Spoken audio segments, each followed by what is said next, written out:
Modal utama seorang pemimpin adalah integritas, kompetensi, keberanian, dan memiliki hati nurani. Tanpa modal itu, maka pemimpin hanya akan membawa institusi yang dipimpinnya ke arah kehancuran. Dr. Hendarman Supandji, Jaksa Agung Republik Indonesia, periode 2007 hingga 2010. Beliau mengatakan, ibarat mencari jarum di tumpukan jerami.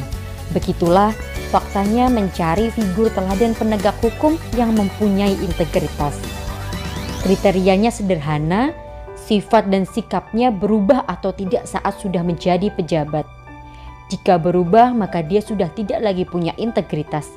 Konsistensi kualitas kepribadian bisa dilihat setelah menjadi pejabat dengan banyak fasilitas. Seseorang mudah terpengaruh dan mulai berubah. Namun demikian, tidak dengan Ranu Miharja. Jaksa yang satu ini tak pernah berubah baik sifat dan sikapnya. Saya saksikan sendiri bagaimana Ranu Miharja dan keluarganya hidup sederhana saja. Tidak terlihat jika Ranu Miharja adalah seorang pejabat. Profesor Dr. Insinyur Edi Yusuf, SP MSc MKom, Rektor Universitas Pasundan periode 2016 hingga 2020. Integritas yang dimilikinya telah ikut mengangkat nama alma mater. Universitas Pasundan bangga telah melahirkan sosok yang berintegritas seperti Ranu Miharja. Sifat dan sikapnya yang tanpa kompromi telah menjadi panutan bagi para juniornya dan melahirkan gerakan anti korupsi yang masif di sini. Sejak awal bertemu saya sudah terkesan dia menolak rangkap jabatan. Saya pernah undang untuk mengisi acara di Universitas Pasundan dan saya terkejut karena tidak mau dibayar untuk makan siang dan menolak untuk diberikan honor.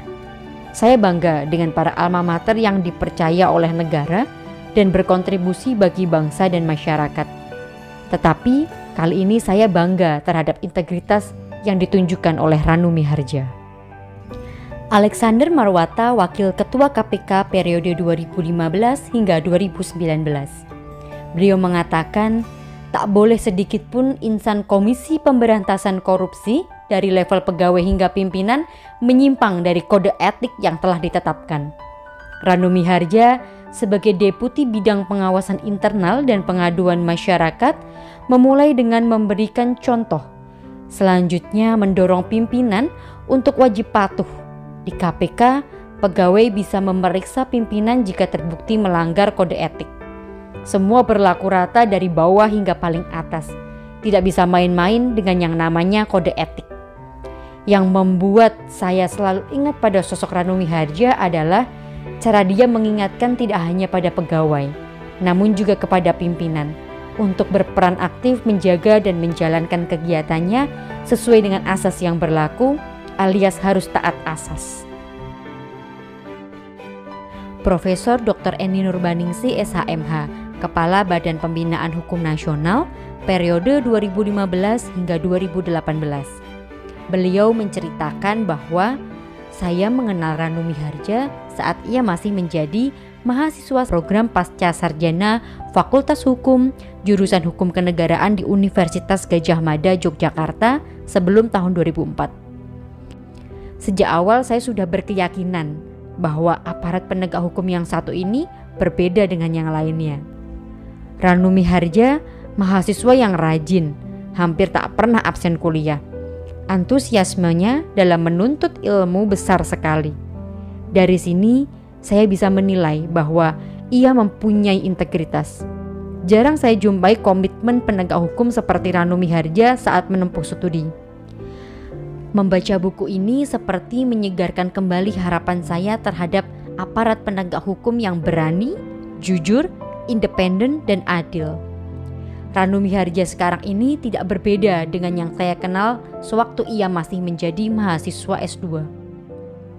Kendati ia sudah menjadi pejabat di lingkungan Kejaksaan Republik Indonesia, sikapnya tetap sama, integritasnya masih terjaga. Seperti tak ada ketakutan atau kekhawatiran pada dirinya terkait masa depan karirnya. Dr. Bushro Mukodas, SHMHum, pimpinan Komisi Pemberantasan Korupsi Republik Indonesia periode 2010 hingga 2014. Beliau menceritakan bahwa saya dan Ranu Miharja berkenalan saat sama-sama bertugas di Komisi Pemberantasan Korupsi. Di antara para jaksa yang ditugaskan di KPK, saya melihat Ranu Miharja memang lebih menonjol. Ia berbeda dan mempunyai ciri khas yang tidak dimiliki oleh para jaksa lainnya yang ditugaskan di KPK. Ranu Miharja menjaga betul marwah KPK. Hal tersebut ia tunjukkan dengan menegakkan aturan yang sudah tertuang dalam Kode Etik Insan KPK. Saya sebagai salah satu pimpinan KPK merasakan ketegasan Ranu Miharja. Nampaknya hanya KPK yang memiliki aturan tegas berlaku untuk semua, mulai dari pimpinan tertinggi hingga staf terendah. Saya justru berasa nyaman dengan cara Ranu Miharja menegakkan aturan saat beliau bertugas sebagai Direktur Penuntutan. Cerdas, sederhana, dan berintegritas. Begitulah yang diutarakan oleh Profesor Dr. Edi, Guru Besar Hukum Pidana Fakultas Hukum Universitas Gadjah Mada. Beliau mengatakan bahwa pertemuannya dengan Mas Ranu, begitu panggilan akrabnya kepada beliau, pertama kali terjadi pada sekitar tahun 2000. Kesan pertamanya ketika bertemu Ranu Miharja adalah sosok seorang yang sederhana dari segi penampilan dan ramah terhadap orang meskipun baru dikenalnya. Dalam berbagai diskusi, acap kali Ranu Miharja mengemukakan pikiran-pikiran yang kritis dan yang tidak bersifat pragmatis, tetapi lebih pada analisis teoretik.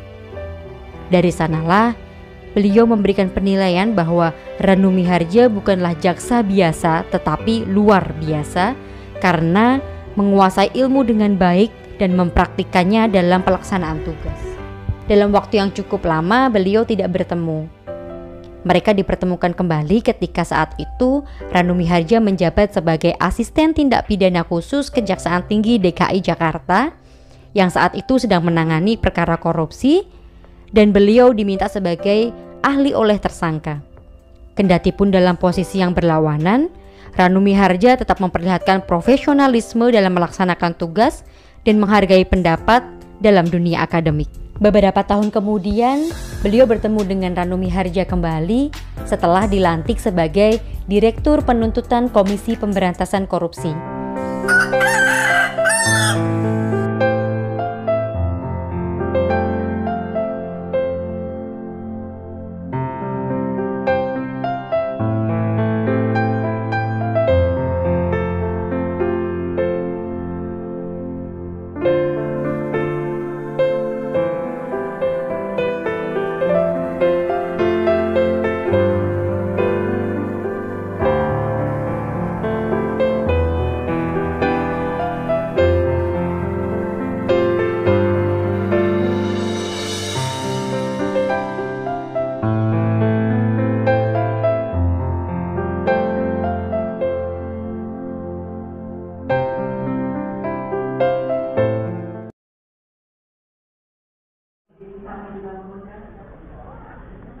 Dan 1, 2, lagi Pak, 1, 2. Kota Idaman.